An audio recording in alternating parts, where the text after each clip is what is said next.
In today's video, we're going to be looking at the Samsung Galaxy Tab A11 Plus, which is the current champion of the Samsung budget-friendly tablet lineup. It is positioned as the direct successor to the widely popular Galaxy Tab A9 Plus. It brings significant improvements in the software longevity, base memory, and the AI features while maintaining a very competitive price point. Now, I do have that Galaxy A9 Plus, so we're going to do a little bit of comparison later in the video. Let's start with the unboxing first. Alright, so here is how the box looks. Let's open this up.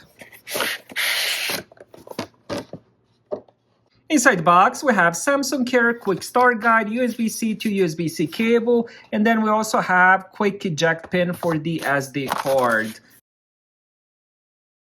Now, on the first impression, it does appear to be very similar with the previous model. On top, we do have the front-facing camera. On the corner, 3.5mm headphone jack, which is pretty important for me since I still use wired headphones. Then we have speaker, microphone, USB-C for charging. On this side, we have another microphone, I believe.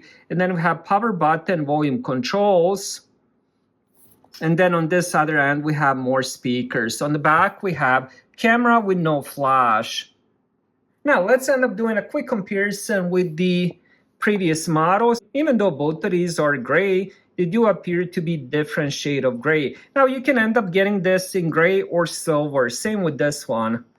The camera positioning, the Samsung logo does appear to be the same. So let's end up putting them on top of each other so we can go over full comparison. Alright, so I have A11 on top. It does appear to be a little bit different in speaker holes, speaking grills, whatever you want to call them. 3.5mm does stay the same. On this side, again, identical. This end, identical, other than the difference in speaker holes. And the old one had the pins for the accessory, so A11 doesn't have that.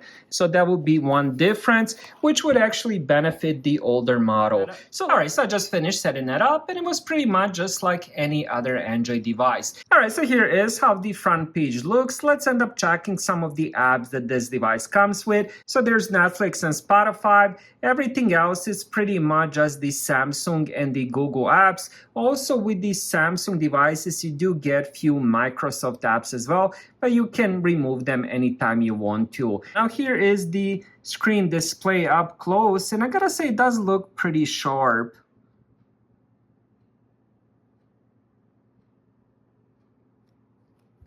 Speaking of the screen, it's 11-inch TFT LCD with a 90Hz refresh rate. While it's not AMOLED, the 90Hz ensures smooth scrolling and a more responsive feel when navigating Samsung One UI. When it comes to the build, I already showed you during the boxing, it does have a metal unibody design that feels more premium than its price suggests. It also carries IP52 rating, providing basic protection against dust and accidental water splashes. Now, let's talk about one of the most important things when it comes to the tablet, which is the performance and storage. When it comes to the CPU, it is powered by MediaTek MT8775, which is the octa-core chip clocked at 2.5 GHz, which provides a noticeable jump in snappiness over the previous generation. Now, one of the more confusing parts is the storage and RAM. If you end up getting the 128GB of storage, it comes with 6GB of RAM, but if you upgrade to the 256GB of storage, you get 8GB of RAM. Even though the storage is pretty huge, it still includes a microSD card slot supporting up to 2 TB. When it comes to the battery and charging, inside the tablet we have 7040 mAh battery, which is designed to last about 15 hours of video playback. This supports 25 watts wired charging via USB-C, and as I showed you during unboxing, it doesn't come with the power adapter.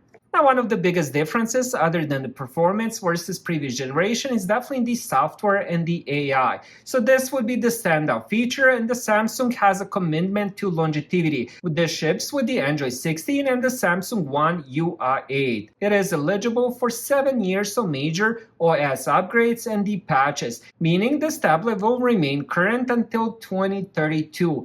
He also introduces Circle to Search to the A series for the very first time, along with the Samsung DeX, which is standalone edition, allowing you to use desktop-like interface directly on the tablet screen. Thank you guys for watching. Have a great day.